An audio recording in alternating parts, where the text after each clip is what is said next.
Hi there, welcome to first video of Biotalk gut microbiota series. In this video, I'll introduce gut microbiota and beneficial microbes. It might be scary for us when we hear microbe. The human gastrointestinal tract or GI tract is one of the largest areas for living microorganisms in our bodies. Eukarya, archaea, and bacteria colonizing the GI tract is termed gut microbiota. Both are bacteria and archaea considered as prokaryotes, but they have similarities and differences. Archaea have generally the same size, shape, and appearance as bacteria, so it's difficult to separate archaea from bacteria. Archaea can live above 100 degrees Celsius, and they are resistant to antibiotics. A body without a microbiota or low diversity is very vulnerable to pathogens. Our gastrointestinal tract is like a forest. The new plants can't grow because they don't have enough space and sunlight to take up. As I mentioned before, many microorganisms live in our GI tract. But how can we determine gut microbiota composition? There are two techniques, culture-dependent and culture-independent. In culture-dependent techniques, we have to isolate a certain type of bacterium and culture it on a specific medium.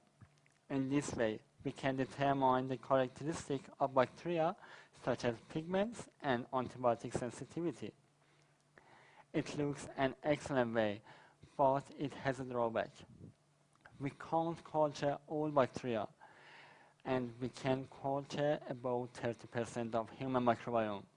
So we need a complementary technique to know more about gut microbiome.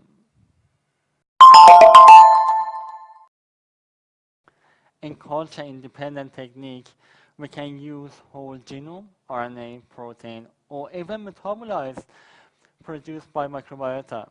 The most common technique is using 16S or RNA. As you can see, it has non-variable regions, and we can use them to distinguish species.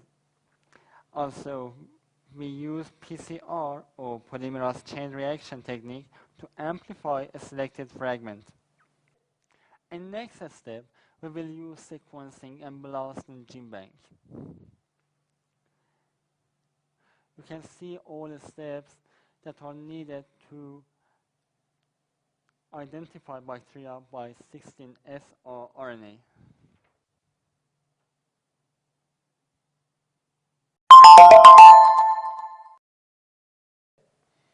What is the origin of our microbiome?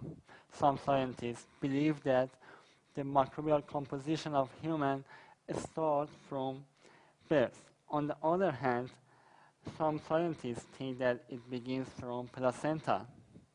What do you think? You can leave your comment.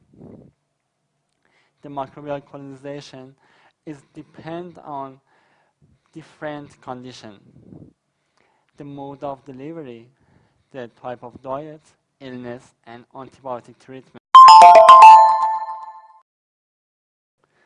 Some studies reported that mother's diet, age, family genetics, and lifestyle can influence the infant microbiota. As the diet has a key role in organ's microbiota composition, pregnant moms pay more attention to their diet. The microbiota of a child who is born vaginally contains high abundance of lactobacilli, while in infants who delivered by cesarean section or C-section, colonized by some facultative anaerobic bacteria, such as Clostridium species, and they have a low diversity in their GI tract.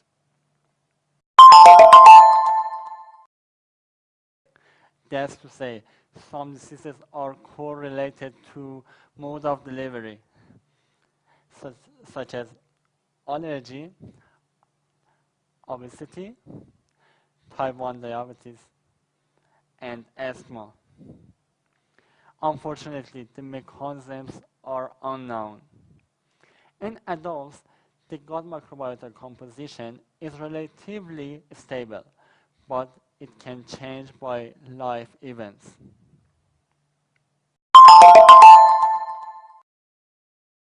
Notice the gut microbiota has an important role in all health. That's it for introduction. In next video, I'll explain the role of gut microbiota in health, especially in pregnancy. Don't forget to join us on YouTube and Instagram. Thanks for joining us and goodbye.